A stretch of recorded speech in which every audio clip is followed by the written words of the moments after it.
So this was about 2 years ago. Chelsea Football Club was able to raise that trophy, becoming champions all over the world, or all over Europe, actually. Only in America can you be champion of the world. They were champions all over Europe. They had defeated everyone else, and they were at the top of their game. It was absolutely beautiful. It was absolutely amazing. And I personally didn't see it. I can't lie to you. I am an American. I just started playing FIFA over the summer, so I have a lot of catching up to do. But as an American, I also have a certain kinship or certain leech type of quality when it comes to latching on to the success of other Americans.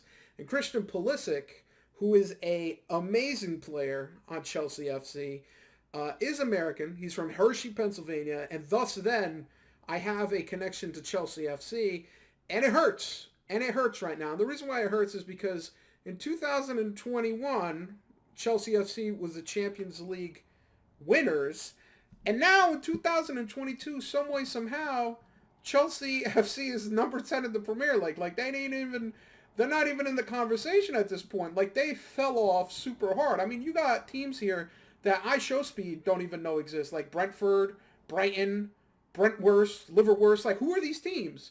Up until you get to Tottenham, that's where it starts getting respectful. Chelsea is down bad, and it's worst off that I'm a fake. Listen, I'm American, so I'm always fake. I'm a fake Barcelona fan. I saw Aubameyang snatch from Barcelona, went to Chelsea, and now Chelsea just drops him? Like, I can't... Where do I wear my Aubameyang jersey, bro? I can't see this man play anywhere.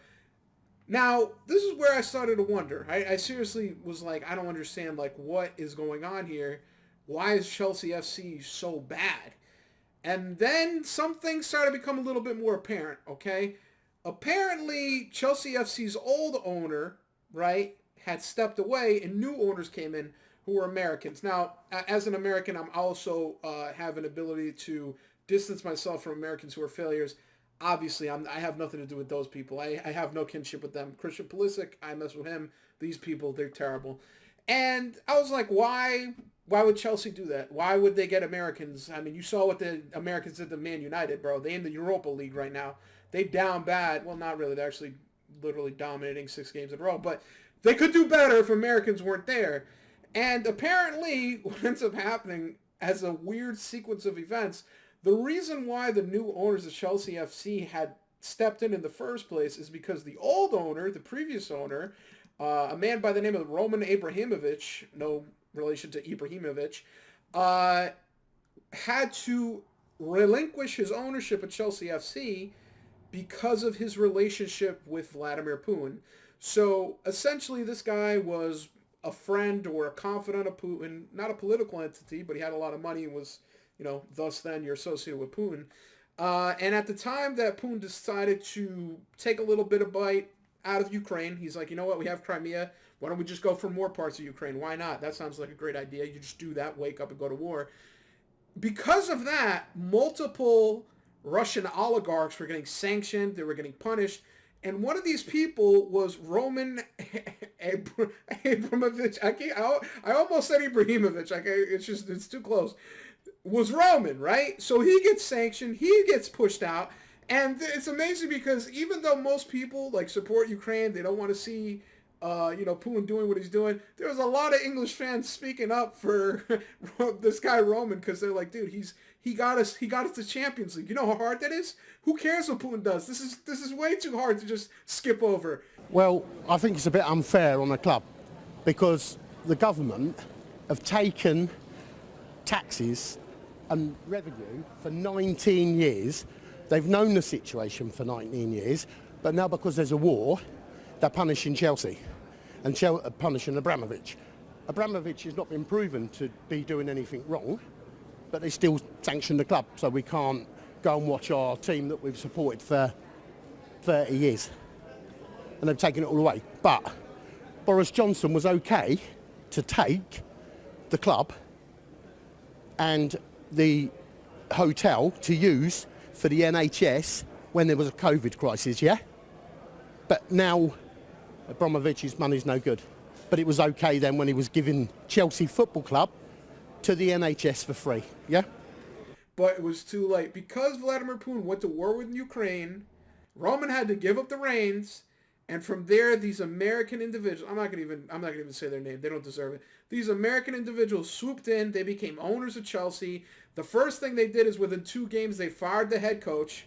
They said, "Get out of here. You're doing too good of a job. We need to make this more of a ground up solution as opposed to you continuing the success." They get rid of him, right? Ironically enough, he was able to get Aubameyang from Barcelona, and he was going to do something with him, but then he got fired. And then since then, Chelsea has just gone on to, like, it's depressing, dude. Like, I watched the Man United game the other day because I'm like, you know what? I got some time. I want to watch a Premier League match. And it was so depressing because you could see bits and pieces of Chelsea FC be really good. Like, guy in the midfield was, like, sweating, bro. Like, he was literally breaking his back. He's breaking his back. He's sweating. He's pressuring. And what ends up happening is that he just can't get it done because once you get the ball off to someone, they can't finish. They can't make goals. That's one thing that Man City, ironically enough, perfected by signing Erling Haaland, is that now they're finishing machines. It's always they always say that Haaland is like a tap-in master. The ball comes to them, it's going in. Meanwhile, Chelsea FC is the opposite. It's like we can get the ball, we can push the ball, but we can't make a goal. And it's like, it's depressing. Just seeing it, it's just nasty. It's one of those things that really makes you think, like, what if? How do you go from winning essentially the biggest title in football outside of national titles, and within 2 years you're now about to get relegated? Like, these guys are in the top 10 right now, about to get pushed out of the top 10 Premier League and get relegated? Like, this is depressing, bro. And all because Vladimir Putin had to take another slice out of Ukraine. Like, why, bro? Why did you do that? Why did you have to ruin football, Putin? I'll tell you right now, I've never seen a politician do more harm since Vladimir Putin. I don't know. I don't think there's a politician that could be worse than that. It's disgusting. It's nasty. And I pray for you Chelsea fans, because I'll be honest, you guys got some, like, sick jerseys. Like, I really wanted to get a Aubameyang jersey, but now, like, I don't even know if he's on the team. It's depressing. At the end of every single video, make sure you ask people to rate and subscribe to your content. It makes them feel like they're involved even though they're really not. And most importantly, make sure they comment on every single video. If you have to, disguise it. You know, call it something like the question of the day. And really make them think you're gonna really read it when you really don't have to. Ha ha ha!